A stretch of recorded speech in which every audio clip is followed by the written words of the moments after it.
Shorty can Fendi out, but she like Fashion Nova. She ain't driving no Camry, she pulling in a Rover. With her hair so curly, I like she said, what you know about love? Tell you everything. I got what you need. Woke up in the store and get what you want. You get what you please.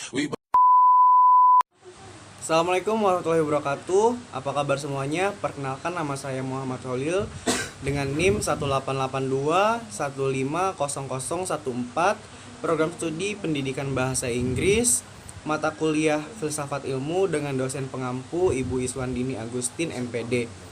Baik, di video kali ini saya akan mempresentasikan atau menjelaskan tentang perbedaan antara filsafat secara umum dan pengantar filsafat ilmu by Suwaidi.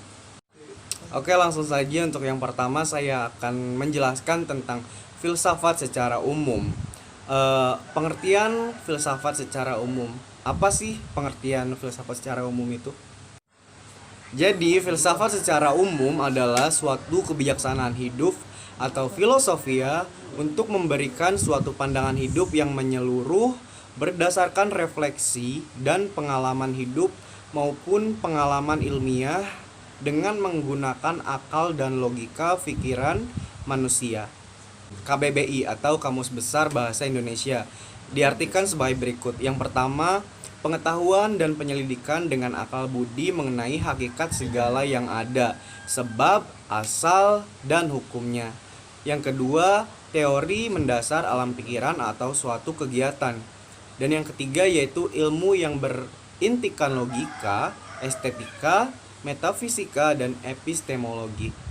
Nah, kemudian filsafat dari bahasa Yunani yaitu berasal dari kata filosofia yang artinya cinta akan hikmat, adalah kajian masalah mendasar dan umum tentang persoalan seperti eksistensi, pengetahuan, nilai, akal pikiran, dan bahasa. Kemudian kita masuk ke tujuan filsafat secara umum. Keberadaan filsafat dapat membantu persoalan manusia di berbagai bidang kehidupan. Mengacu pada pengertian filsafat, adapun tujuan filsafat adalah sebagai berikut. Yang pertama, agar manusia menjadi lebih terdidik dan memiliki pengetahuan, serta menilai hal-hal sekitarnya secara objektif. Yang kedua, agar manusia menjadi lebih bijaksana dalam menjalani kehidupannya. Yang ketiga, agar manusia memiliki pandangan yang luas dan terhindar dari sifat egoismenya. Kemudian yang keempat, agar manusia dapat berpikir sendiri, memiliki pendapat sendiri, mandiri secara rohani, dan dapat bersikap kritis. Yang kelima, agar manusia dapat mendalami unsur-unsur pokok ilmu sehingga dapat memahami sumber, hakikat, dan tujuan ilmu. Yang keenam, agar manusia memahami secara sejarah pertumbuhan, perkembangan, dan kemajuan ilmu pengetahuan di berbagai bidang. Yang ketujuh, agar tenaga pengajar dan siswa memiliki pedoman dalam mendalami suatu ilmu pengetahuan, khususnya untuk mengadakan persoalan ilmiah dan non-ilmiah. Yang terakhir, nomor 8, yaitu agar para ilmuwan terdorong untuk mendalami dan mengembangkan ilmu pengetahuan. Nah, jadi dapat disimpulkan bahwa filsafat adalah ilmu yang berupaya untuk menentukan kebenaran tentang hakikat sesuatu yang ada melalui penggunaan kemampuan akal sehat secara optimal. Kebenaran yang dihasilkan oleh pemikiran filsafat adalah jawaban dalam bentuk gagasan atau ide. Nah, tadi kita sudah bahas tentang filsafat secara umum. Sekarang kita masuk ke filsafat ilmu by Suwaidi. Yang pertama itu ada pengertian filsafat secara etimologi dan terminologi. Pengertian filsafat dapat ditinjau dari dua segi, yakni etimologi dan terminologi. Filsafat secara etimologi, kata filsafat dalam bahasa Arab dikenal dengan istilah falsafah, dan dalam bahasa Inggris dikenal sebagai filosofi, serta dalam bahasa Yunani dengan istilah filosofia. Kata filosofia terdiri atas kata philein yang berarti cinta atau love, dan sophia yang berarti kebijaksanaan atau wisdom secara Sehingga secara etimologis istilah filsafat berarti cinta kebijaksanaan atau love of wisdom dalam arti yang sedalam-dalamnya. Dengan demikian, seorang filsuf adalah pecinta atau pencari kebijaksanaan. Kata filsafat pertama kali digunakan oleh Pythagoras tahun 582 sampai 486 sebelum Masehi. Arti filsafat dalam waktu itu kemudian dijelaskan. Filsafat itu diperjelas seperti yang banyak dipakai sekarang ini dan juga digunakan oleh Socrates pada tahun 470 sampai 360 sebelum Masehi dan filsuf lainnya. Filsafat secara terminologi. Secara terminologi adalah arti yang dikandung oleh filsafat. Hal ini disebabkan batasan dari filsafat itu sendiri banyak maka sebagai gambaran diperkenalkan beberapa batasan sebagai berikut. Salah satunya yaitu yang dikemukakan oleh Plato, berpendapat bahwa filsafat adalah pengetahuan yang mencoba untuk mencapai pengetahuan tentang kebenaran yang asli karena kebenaran itu mutlak di tangan Tuhan. Sekarang kita masuk ke ciri-ciri filsafat, yaitu menyeluruh, mendasar, dan spekulatif. Berikut merupakan ciri-ciri berfilsafat.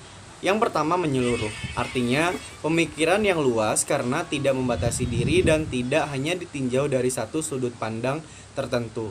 Yang kedua, mendasar, artinya pemikiran yang dalam sampai pada hasil yang fundamental atau esensial objek yang dipelajarinya sehingga dapat dijadikan dasar berpijak bagi segenap nilai dan keilmuan.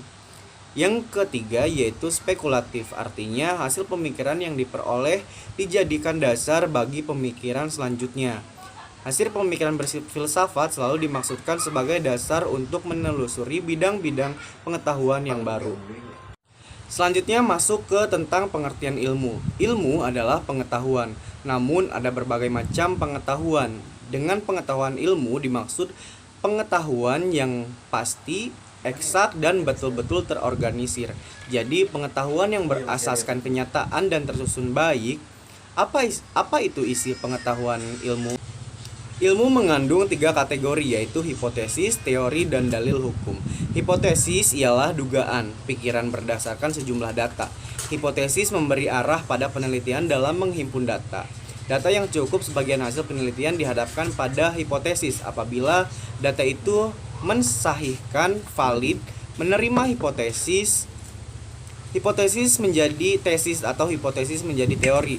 Jika teori mencapai generalisasi yang umum menjadi dalil, ia dan bila teori memastikan hubungan sebab akibat yang serba tetap ia menjadi hukum alam. Sekarang masuk ke pengertian pengetahuan. Secara etimologis, pengetahuan berasal dari kata dalam bahasa Inggris yaitu knowledge. Dalam Encyclopedia of Philosophy dijelaskan bahwa definisi pengetahuan adalah kepercayaan yang benar. Dalam Kamus Filsafat dijelaskan bahwa pengetahuan atau knowledge adalah proses kehidupan yang diketahui manusia secara langsung dari kesadarannya sendiri. Nah, sedangkan dalam Kamus Besar Bahasa Indonesia, ilmu disamakan artinya dengan pengetahuan. Ilmu adalah pengetahuan. Dari asal katanya kita dapat ketahui bahwa pengetahuan diambil dari kata dalam bahasa Inggris yaitu knowledge. Untuk memperjelas pemahaman, kita perlu juga dibedakan antaranya pengetahuan yang sifat prailmiah dan pengetahuan ilmiah. Pengetahuan yang bersifat prailmiah ialah pengetahuan yang belum memenuhi syarat-syarat ilmiah pada umumnya. Sebaliknya, pengetahuan ilmiah adalah pengetahuan yang harus memenuhi syarat-syarat ilmiah. Pengetahuan pertama bisa disebut sebagai pengetahuan biasa dan pengetahuan kedua disebut pengetahuan ilmiah.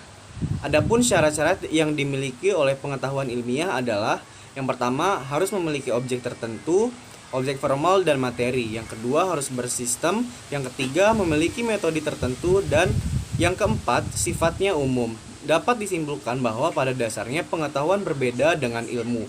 Perbedaan itu terlihat dari sifat-sifat sistematisnya dan cara memperolehnya. Dalam perkembangannya, pengetahuan dengan ilmu bersinonim sebagai arti, sedangkan dalam arti material keduanya mempunyai perbedaan. Nah, itulah tadi pemaparan tentang perbedaan antara filsafat secara umum dan pengantar filsafat ilmu by Suwaidi. Jadi saya rasa sudah cukup. Mohon maaf apabila ada kekurangan dalam pemaparan materi yang tadi saya sampaikan. Kurang lebihnya saya ucapkan terima kasih. Saya akhiri. Wabillahi taufiq wal hidayah. Wassalamualaikum warahmatullahi wabarakatuh.